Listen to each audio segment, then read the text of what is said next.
And we're just waiting like a few more minutes to allow more people to join in, more attendees.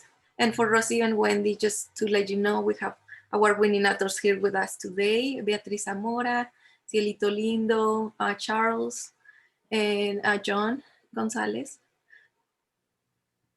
And for our audience, well, just letting everybody know, we are gonna live stream this to Facebook.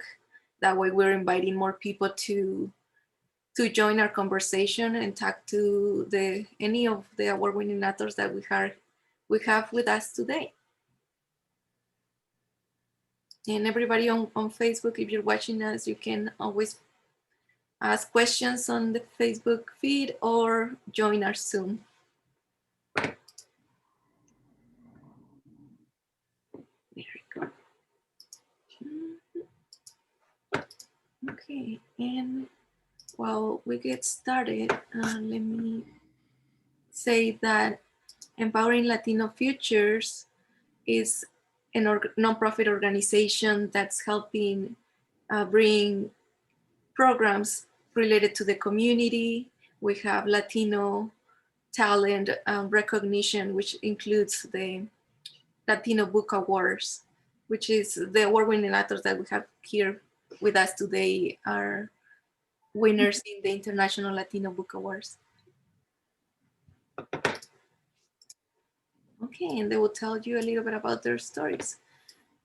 Okay, should we wait a little bit longer? What does everybody think? I think we should get started and we can repeat or go back. Yeah, I agree. Yeah, let's do that. Okay. So what Anna and I had thought is that we could each take maybe about 10 minutes to talk about our book. And if you want to read a passage or two from the book, that's fine. Tell us a little bit about, why you got into writing the kind of books that you write, and then share a little bit about your book and maybe how people can purchase the book if they like to. And then when we're all done, we can take Q&A if anyone has any particular questions. Does that sound good to everybody? Perfect. Okay. So Leticia, would you like to start? Sure. Leticia Ordaz. I'm an award-winning author. So proud to be a part of Latino Book Awards, and it has shined the spotlight on my new book, The Adventures of Mr Macau, bilingual book, Las Aventuras del Señor Macau. This is my debut book, and it came out in 2020 in March, just as the pandemic was about to begin. And my purpose for becoming an author is that I didn't see a lot of books with bilingual characters growing up. I didn't see a lot of Latinx representation. As a mother of two young boys, this really concerned me. As we went to libraries and to bookstores, I wanted my children and other children to be able to open the pages of a book and find someone that looked like them. I want this to raise children's self-esteem, and I want them to know that their stories matter and that they're important. And as a mother teaching my two young boys to speak Spanish, it was easy for me because that was my first language. But it's harder to keep the language going. So I thought, how amazing to be able to write a book in English and Spanish where the exact translation is on the same page, for easy to follow, not just for Latinos, but for everyone to be able to understand and maybe pick up another language. So that is my main purpose of writing. I want representation to be out there. I want children to know that their stories matter, and then learning that there are only 5% Latinx characters in books where kids can see themselves as main characters is a huge disparity in the publishing world. So I started Cielito Lindo Books because of that. At first, I thought I was going to be published by a major publisher. And while they loved the story, The Adventures of Mr Macau, they told me that it shouldn't be in Spanish. They only wanted it in English, claiming that Latinos don't read. So we were blown away by what they said, and actually ended up working out even better because I was able to start my own publishing house. I was able to feature a book with Latinx characters, because when you sell your story to someone, there's no guarantee what those characters are going to look like. And there was no guarantee that this book would be in 2 languages. So I've created it, and through the virtual world, I've been bringing it to children in Mexico, children in London, children in Colombia. Today I did a reading where children in Ecuador, all over the world, were tuning in to my bilingual reading. And it's so amazing to be able to have such a wide reach, and for children of color to be seeing themselves on these pages. It's so amazing, and I keep producing more books, and I'm excited to already have 3 books under my belt, and I can read a page for you if you would like, just to give you an example, and definitely featuring the culture of Mexico, and just want children to be proud of their culture, be proud of their language. Hola, Mr. Macau, Bronx greeted Abuelito's old kite. Maxton lifted it above his head. I bet you're ready to fly with your best friends. Hola, señor Macau. Bronx saludó al viejo papalote de Abuelito. Maxton lo levantó sobre su cabeza. Apuesto que estás listo para volar con tus mejores amigos. And I love sharing this with schools, and I hope that you liked my book. Gracias. Thank you, Leticia. And be sure and put in the chat how folks can access your book if they would like to purchase it or contact you for a presentation. Great, thank you. Who'd like to go next, Charles or John? Go ahead, Charles. Thank you, John, and thank you to everyone who's joined us. My name is Charles Kamasaki. I have worked at what was then National Council of La Raza, now Unidos US, for almost 4 decades, which is kind of stunning for me even to think about, much less say. I grew up in South Texas. I came to Washington in 1982, actually to work on housing legislation. And almost by accident, I was given the immigration portfolio by default because the person who was covering immigration for NCLR at the time left. And I guess I was kind of like the last guy standing. I got into writing this book really, again, also by accident. A few years ago, a number of us who were engaged in the debate on the Immigration Reform and Control Act, which was the last time Congress could actually successfully pass comprehensive immigration reform. You know, and as old guys and gals often do, we were reminiscing and talking about the old days. And someone observed that there were really no good books about this very consequential legislation that, among other things, provided amnesty to 3 million or so previously undocumented people.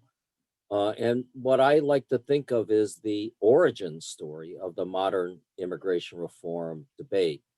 And at the end of this lunch, one of the folks reached out to me. Actually, he was the former staff director of the Judiciary Committee that through which this bill had to pass, and said, you know, Charles, you ought to write the book.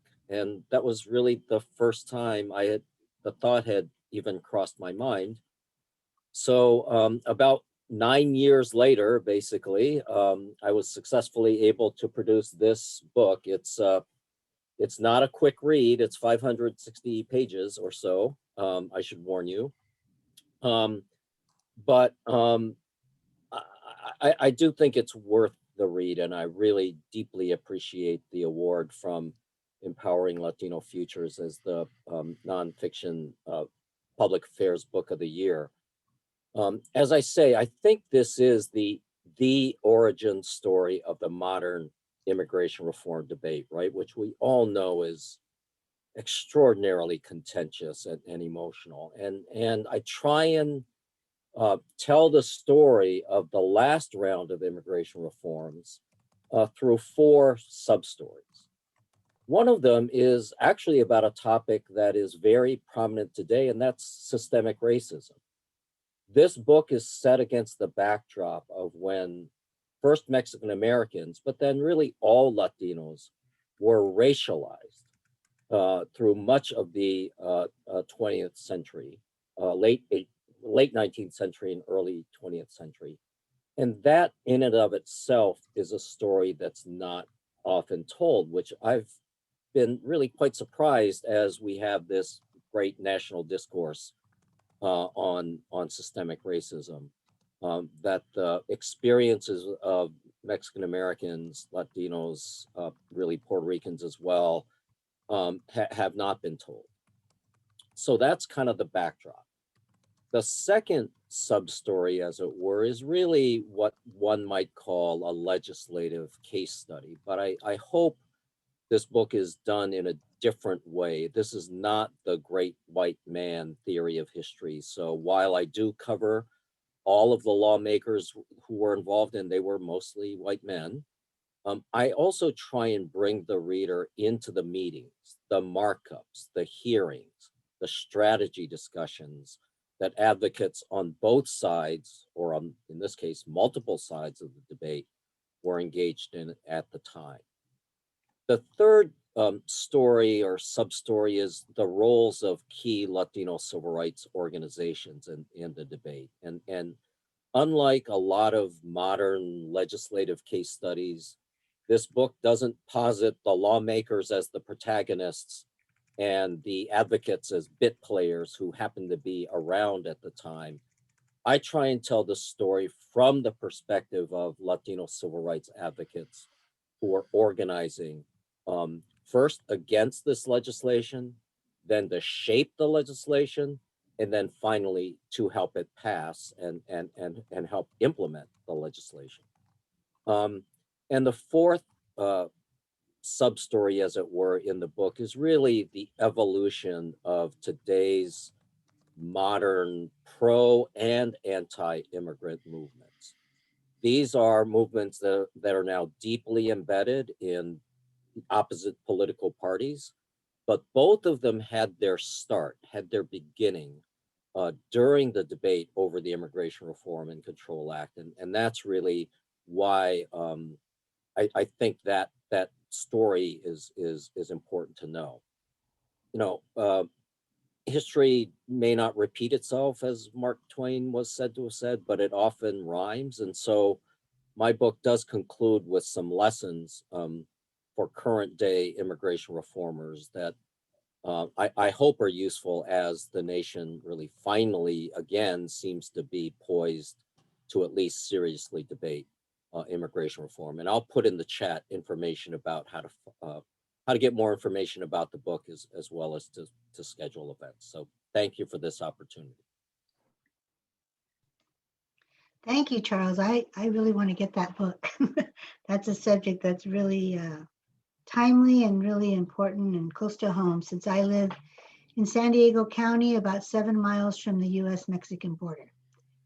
So I'll go ahead and go next. So we'll have kind of a mix of the type of books that we have received awards. Mine is also a children's book, and it is called The Spirit of Chicano Park, El Espíritu del Parque Chicano. It is also a bilingual children's book. And I am a former educator.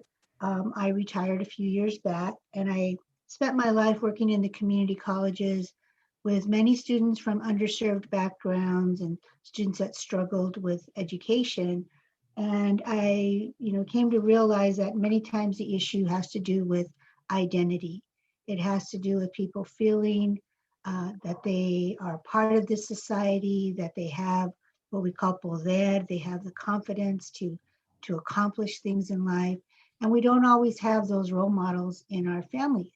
And so for me, it's important to write books that help children feel good about who they are, to understand that they come from a very rich history, very rich culture, and that their relations in this country and wherever they come from, my book happens to be about Chicano children, is that we are a community of resilience. We are a community that is resilient and that we are self-determined and we don't give up easily. And so my book tells the story of a historic park, and I prepared a couple of slides for you, and I'm going to try to show that to you. Hopefully I do that. Is it coming through now? Yes. Okay, good. So let me start here. So here is my introduction for CABE conference. Again, my name is Beatrice Zamora, and my illustrator was Mayra Mesa, a local Chicana artist. And the reason I wanted to write this book about Chicano Park is the park I've been involved with for over 40 years. The park just celebrated its 50th anniversary, and it is now a national landmark. And it houses probably the largest collection of outdoor murals in the country, maybe in the world. And the murals tell us about our history, they tell us about current issues, and they tell us about, what are some of our aspirations for the future. And housed within the park is this beautiful kiosco that is unique. It has kind of a Mayan, Native American traditional look to it. And the book is bilingual. So just to show you a picture, this is the story of Betty and Bonky. And as you can see, Bonky happens to be a little boy who walks with crutches because he was born with spina bifida. And they moved to Logan Heights, and they're not so happy about moving to a new neighborhood. They didn't want to leave their friends and their school. And so mom decides to take them down the street to a very interesting location she encountered, which is a park located underneath a bridge. And the thing about San Diego is that this little park was something that the community fought for, because when Interstate 5 freeway came in and the Coronado Bridge was built, over 15,000 residents were displaced through the laws of eminent domain. And so the community that was left rose up and said, we want a park for our children. And so on this page, you see them when they first get to the park. And I'll read a little bit from the book. When they arrived at the park, Betty said, wow, this park is different. It feels alive and sort of magical. As they walked through the park, they were surrounded by massive, colorful images. Giant, vibrantly painted pillars were everywhere, some so large they touched the sky. So later in the book, we tell the story of how the park was taken over and occupied by the community. So soon, like angels descending from above, mothers with children and high school and college students joined us. We clutched hands and formed a human chain. We stopped those bulldozers in their tracks, said La Señora. We camped here for 12 days. That was the beginning of the park takeover. And then lastly, I'll share this image of how the folks in the community enjoy the park and enjoy the playground. And the señora who's telling the story, she's kind of a magical figure. She says, you see, Chicano Park gives us hope. The day we stood up for the park, we found our voice. We told the world that we mattered and we would have our park, even if we had to build it ourselves, said La Señora. And so the story, in the back of the book, I've included 12 interviews with local community heroes. And to me, the purpose is in helping children to understand and families to understand that they matter, that their voices matter, and that we can come together as a community and take positive civic action. And the people who started that park wanted a green space for their children. They had no idea it was going to become this massive outside museum of murals. They didn't know it was going to become the heart of the Chicano Latino community in San Diego. And they had no idea it was going to become a national historic landmark. So I'm very happy and proud to share this piece with you. If you'd like more information, you can contact me at toltecapress@gmail.com, or you can order a book online if you'd like. And just like Leticia mentioned, I also provide, Zoom presentations, book readings, and teacher training about how equity in the classroom is so important, and that children need to know that they can see themselves in books and know that they are important as well. So thank you for indulging me with this share. And now we're going to move on to our next presenter, who is John Gonzalez.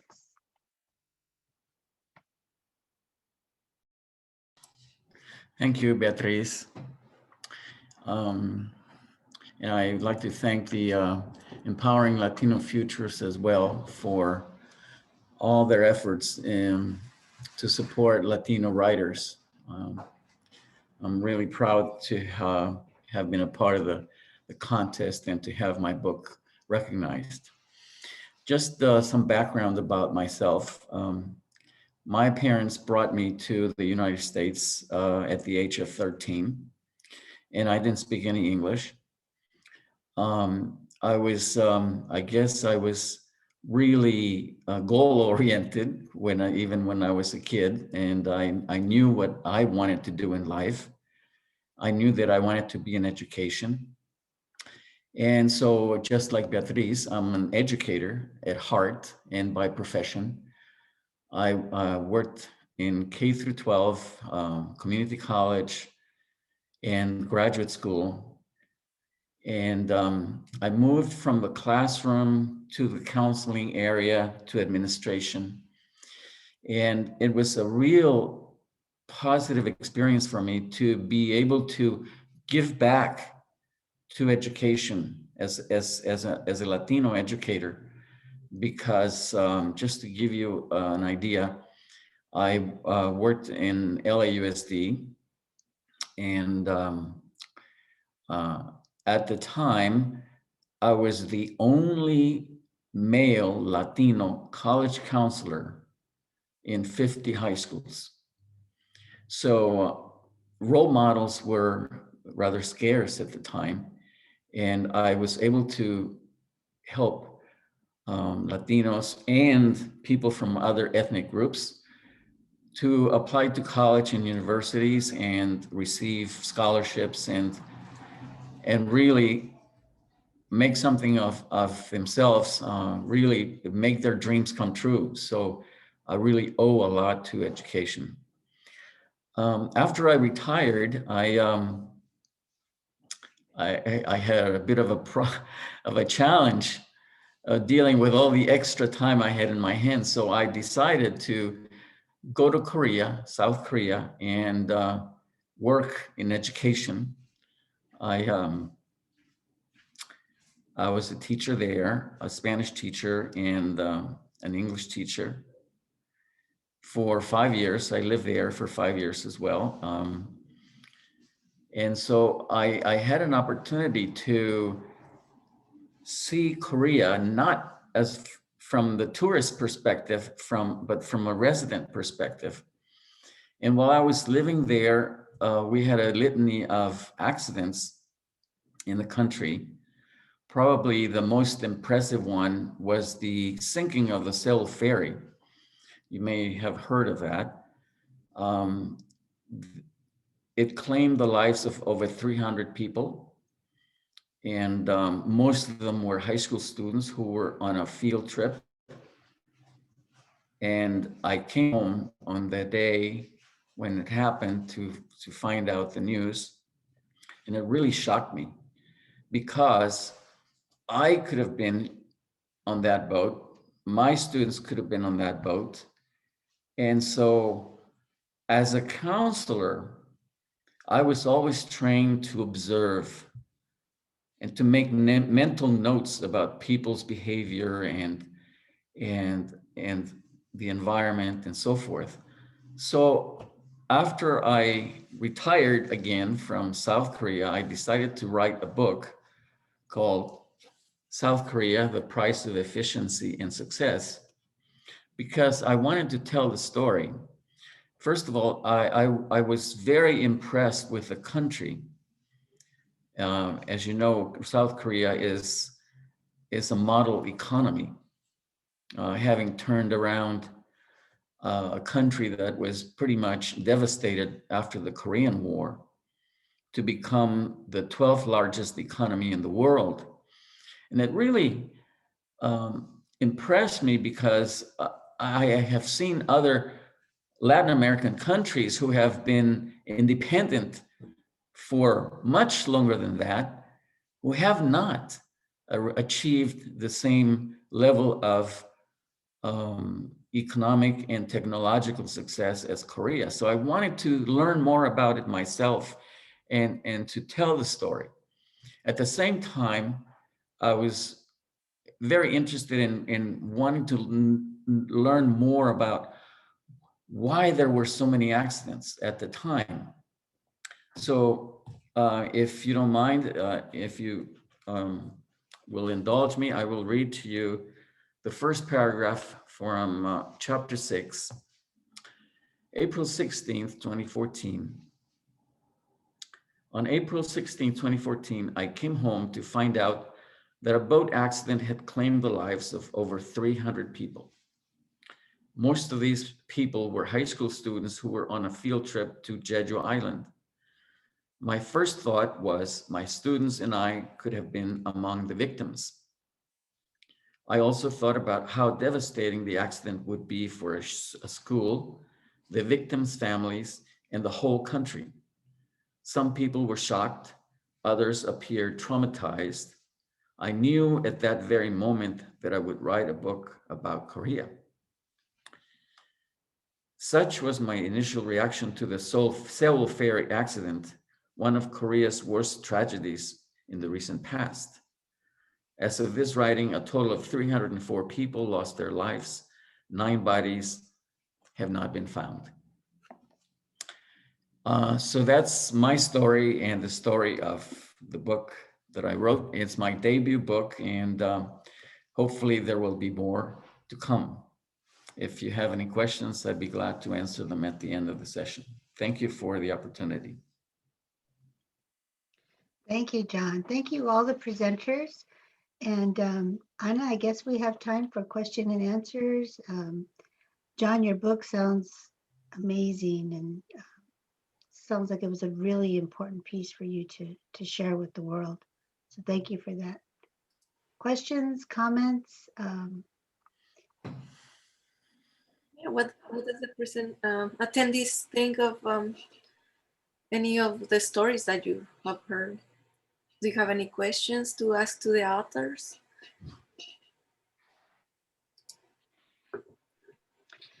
Well, if there aren't questions, I do have a message, and the message is we all need to start writing our stories. You know, if we want to diversify the kinds of books that our children and the public can see, then we all need to start writing those stories.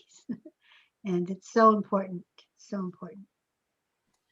If I could just add one more thing, I'm in the process of translating the book into Spanish. All right, and that's really good because I mean, last on our presentation yesterday, we actually had speaking only like presentations in Spanish. So today, I guess it's in English, but if anybody has questions or want to speak to the authors in Spanish, we can translate. Some of us can.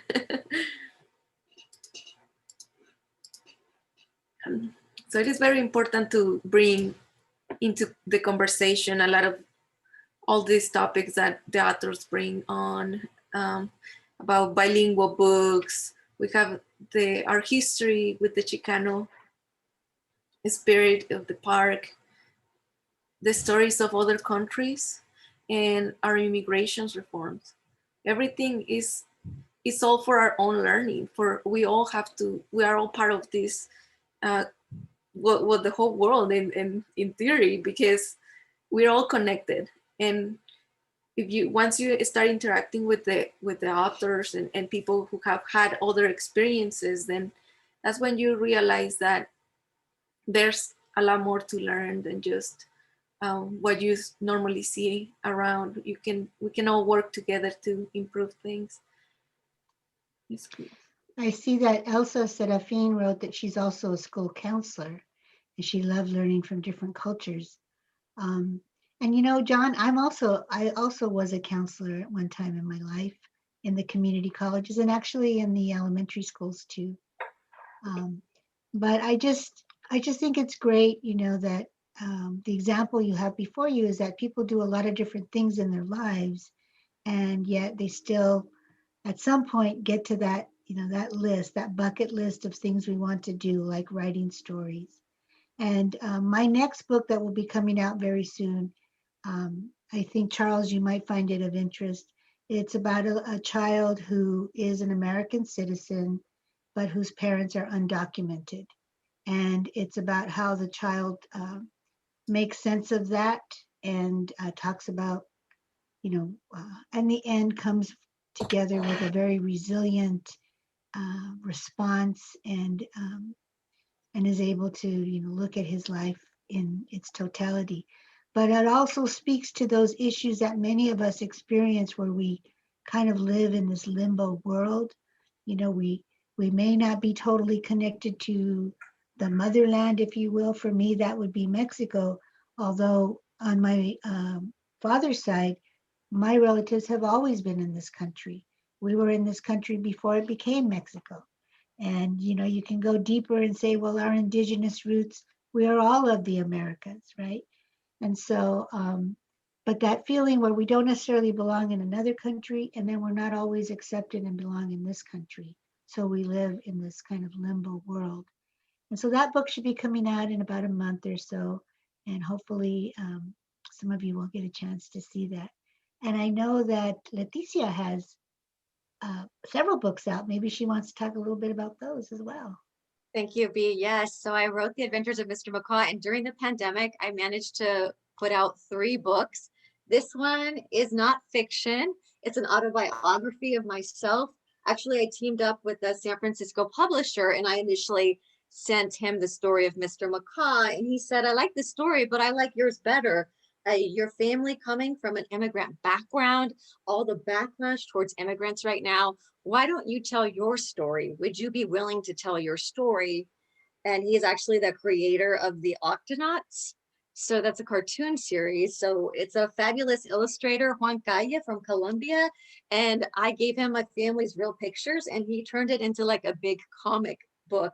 But it's an autobiography and it shares a story. I'm a newscaster and I was that little girl that dreamed of maybe one day being on the news. But my parents were farm workers and no one in the family had gone to college. So I wondered how I was going to get there.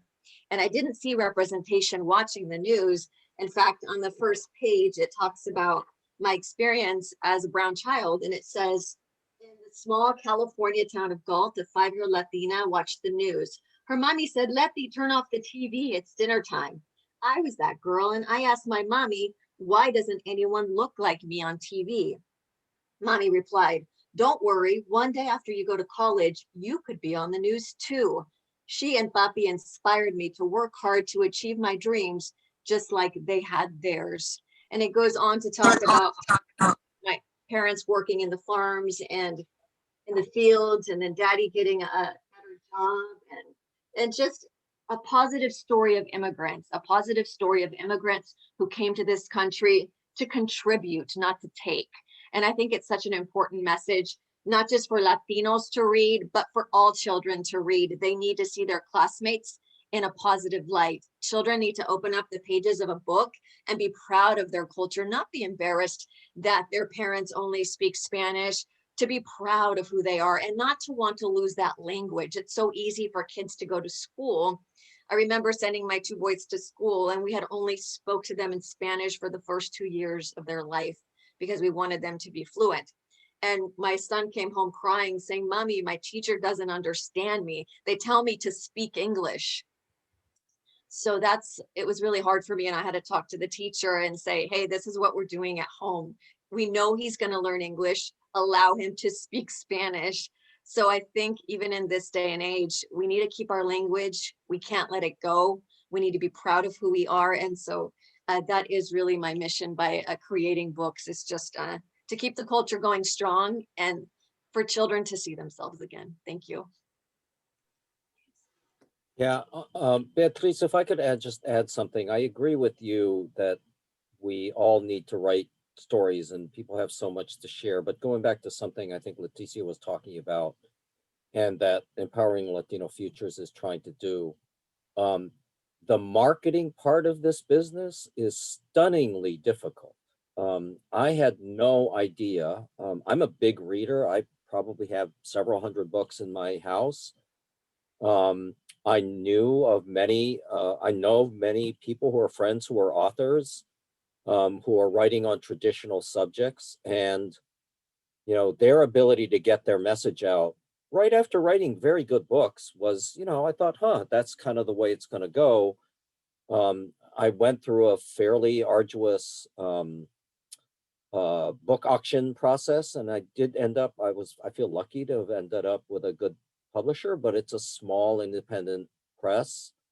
And compared to many of my author friends who wrote conventional mainstream stories for big publishing houses, right? The challenges of marketing have really been stunning to me, and how few, not just Latino authors, but Latino themed books have kind of obvious channels. So if you look at these lists that a number of folks have done around racial justice readings, right, that came out in the wake of the George Floyd protests, right? New Yorker, New York Times, Washington Post, right? Even the LA Times, there were hardly any Latino themed books even mentioned.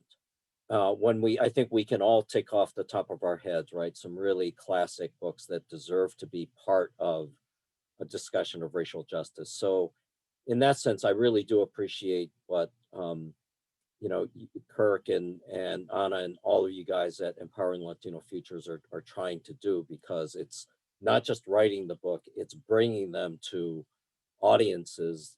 That's really critical, I think, in this work. Yeah. Thank you for those comments, Charles. And you're right, the marketing part is really hard. And that's why Leticia ran into that publisher that said, oh, I only want to do it in English, right? Which is why some of us have started our own little independent presses, because we don't want to write books that are not as authentic as we want them to be. They're not covering the stories that we feel are really important, but it's really a lot of work to get books out there. And I saw in the comments that Rocio Casas Virgen wrote, thank you for sharing. Leticia and Beatrice, do you know if your books are in school libraries for students to see and be able to read about their culture in storybooks? So in San Diego, my book is in a couple of the local libraries, but there's an organization called Libros, which is a Latino Chicano librarian association. But again, it's a matter of making those contacts and getting those librarians to buy the books. So any help that any of you can lend us, I'm sure that we would all appreciate that. All of our books. And it's I- great to Go sorry, ahead, Charles, Leticia. go ahead. Oh, it's great to see a number of librarians who have reached out to me who are actually white and saying, I want to bring your diverse book. And a lot of schools in Las Vegas have bought 50 books to put into their classroom. They've received grant money, something called like the Dream Foundation, where they've purchased books for students. So after a reading, every student who attends the Zoom reading will get a book when they do their next school pickup. So I would encourage educators to look for those grants. I know not all schools think they have the money, but I've had a number of schools get really creative and be able to give students a book. And some of the principals have been writing me and saying, I'm so glad we did this, because our families are telling us they have never owned a book. They do not have one book in their home library. So if you educators can push that a little bit more and ask your principals where those monies are to possibly fund some of these diverse books to come into your classroom, especially from small presses like us who don't have the millions of dollars to promote, but our books are high quality and are really making a difference. So something to think about. Yeah, I agree with that. And I was just going to add that when I was shopping my book around, I did, I have a friend who's an agent, and he kind of walked me through the process, and he's had multiple best-selling books. I got a lot of interest from publishers, including some very well-known university presses. But a lot of them, one of them I remember distinctly saying, okay, you need to ditch the first 2 chapters, and then, which were all about like the Chicano movement and how immigration policy in the early parts of the 20th century was highly discriminatory towards Latinos. And so his two comments were, if you ditch the first two chapters and then turn all the parts about the Latino civil rights organizations into one subchapter, then we'll go with the book. And I was like, that's not the point, right? The point is not to tell the standard history of how bills become law through the eyes of white men who happen to be the chairs of committees, right? The whole point was an empowerment story about how Latino civil rights organizations, kind of motivated by wanting to respond to the racism that they grew up with, were stimulated to try and make a difference in policies that right affected them more than anybody else. So again, that's why I think these kinds of discussions are so critical, and why what you guys are doing at Empowering Latino Futures is so important. I'd like to second Charles's comment about not compromising. And in my case, I didn't want to compromise any of the chapters that I had already written. I did approach several publishing companies, and I basically didn't get a positive response. I know that if I had written about K-pop, about all the glamour surrounding Korea, all the success in technology, it would have been a great hit with the publishing companies, because that's the kind of stuff they're interested in.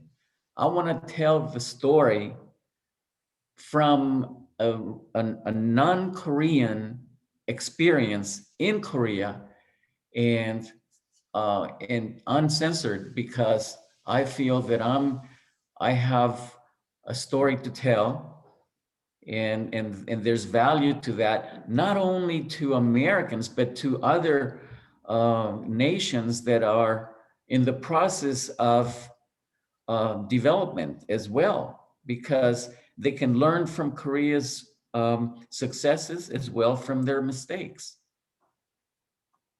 And again, the question of not compromising, I think, is a critical issue for authors. At least it is for me. Thank you.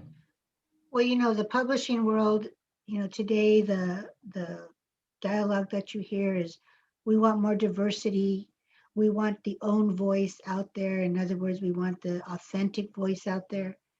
But it's still viewed through a certain lens that is very white and doesn't necessarily speak to the communities that some of us are trying to reach. And so, you know, I did an opinion piece for our local Union Tribune recently about the fact, like Leticia mentioned, how few Latino, Mexicano, Chicano, whatever we call ourselves, authors are actually being published. And, you know, how important it is for children and for all people to see books written by the authentic voice. And so I really want to thank you for bringing that topic up, because it's really critical. And if we're going to inspire our children and our young people to continue on in college and to take positions of leadership and make substantial systemic change in this country, they need to know about their history. They need to know about their ability to be successful. And what better way but to see themselves in books? Yeah, thanks everyone. And yeah, just adding to that, publishing a book is a great accomplishment. Like, you all are award-winning authors now, but in mainstream America, Latino writers are actually not equally represented, and the data shows it. So mainstream publishers, like you were mentioning, they greatly ignore the audience, because there's the stereotypes that the community does not speak English, that they only write in Spanish, and that other Americans are not interested in the Latino experience, all these things that are just misconceptions and unrepresentation. This underrepresentation actually goes beyond just the Latino issue. It's an issue that's a multifaceted that reaches the education system too. And that's where we are going here, because many Latinos in the United States actually don't know their own history and literature. And that's because this is not often part of the school experience, the schooling experience. It's just sometimes, well, by doing conversations like this, just as an example, we can actually create a new perspective about diversity in the entire country, and the diversity that should be in books that are part of the school curriculum too. Let me see. Thank you. Yeah, but that was a great conversation that we all had. Does anybody have any questions? Because I know we're 10 minutes for this to be over. Well, I just think it's so important. Our country is, when I think about it, there's no other place in the world I want to live. Although for 4 years I was questioning that on a daily basis. But I love this country, and to me, this ground is sacred, and it's to be honored. And what makes it so beautiful is the diversity that we have in our nation. And so supporting that is a beautiful thing. And also what we are doing is we're promoting the next generation of authors. When we take our book to classrooms and they see us, oh my goodness, 5% Latino authors, I tell the children, you too have a story. We all have a story to tell. And it starts by believing in yourself. It starts by writing that story down on a piece of paper. I tell them how I wrote The Adventures of Mr Macau during an approaching storm in Mexico, and sirens were going off everywhere. The whole resort was being, sandbags and boarding windows. And here I was with little scratch paper writing my notes saying this has to be a story, an experience that my family had just experienced. So I hope to motivate children, and I know all of your stories will, by seeing us, people of color, brown and black people who are creators. We are letting them know that they too have it in them to be creators. So it's so important for teachers to be bringing these diverse books to their classroom, because it's the first form of media that their children will see. Thank you. Right. Yeah.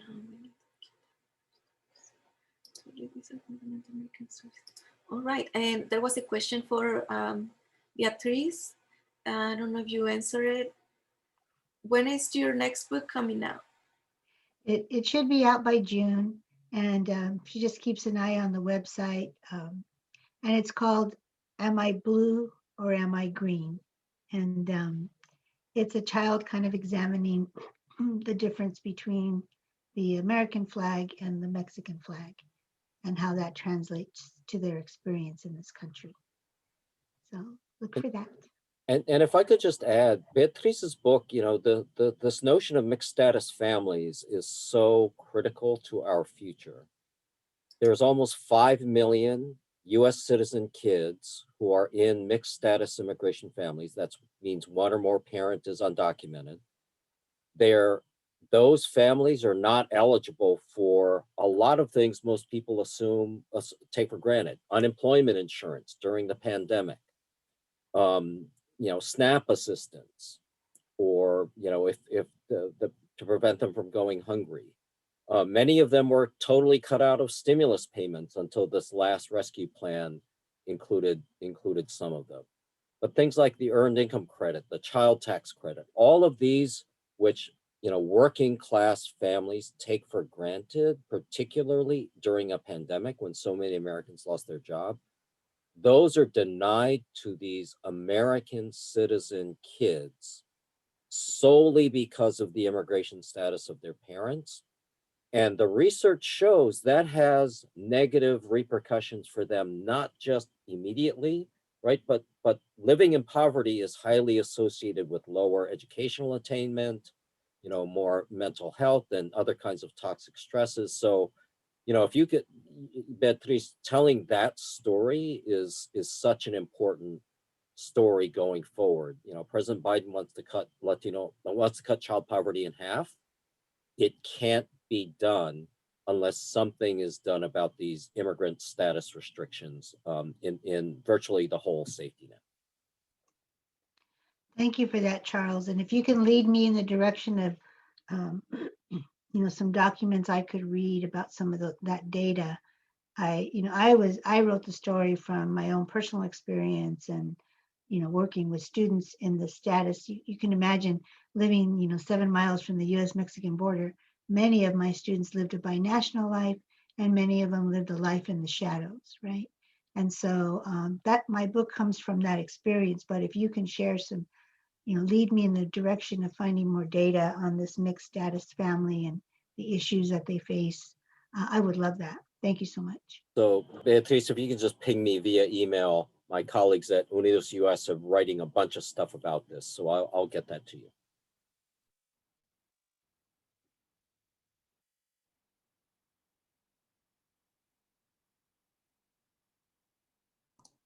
All right, everybody, if you want to ask a question, you can unmute yourselves or put it in the chat.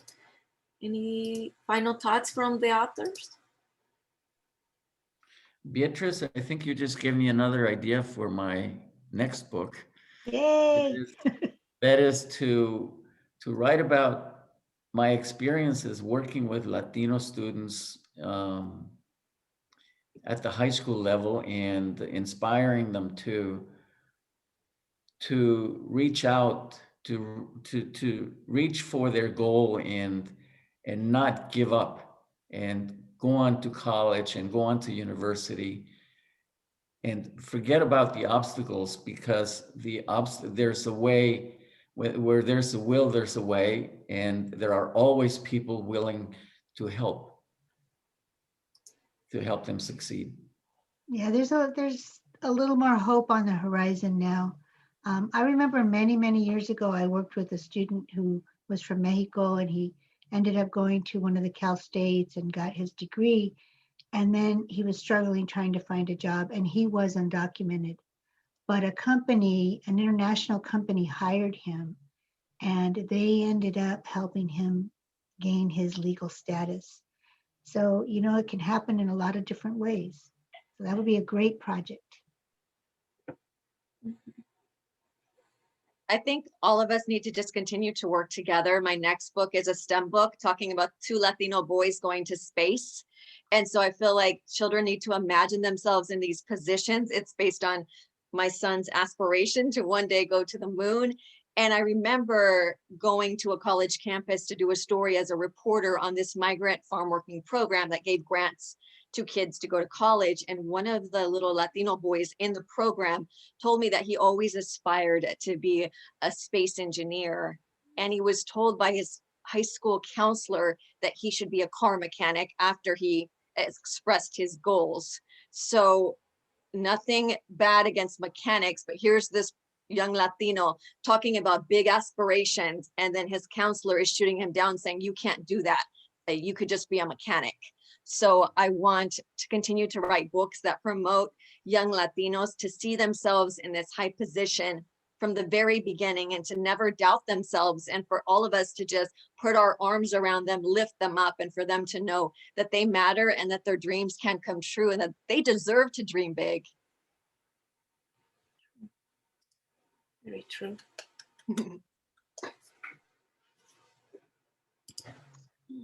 Well, Anna, I guess we've come to the end of our time.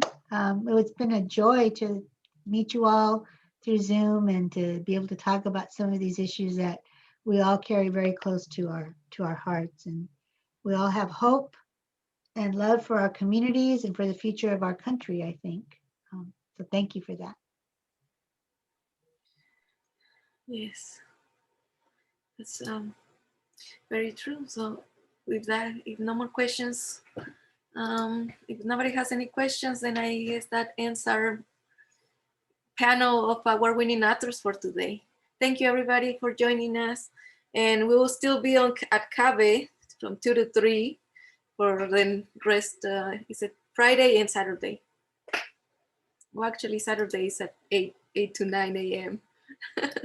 So that's early. All right. Bye, everyone. Thank you, Anna. Mm.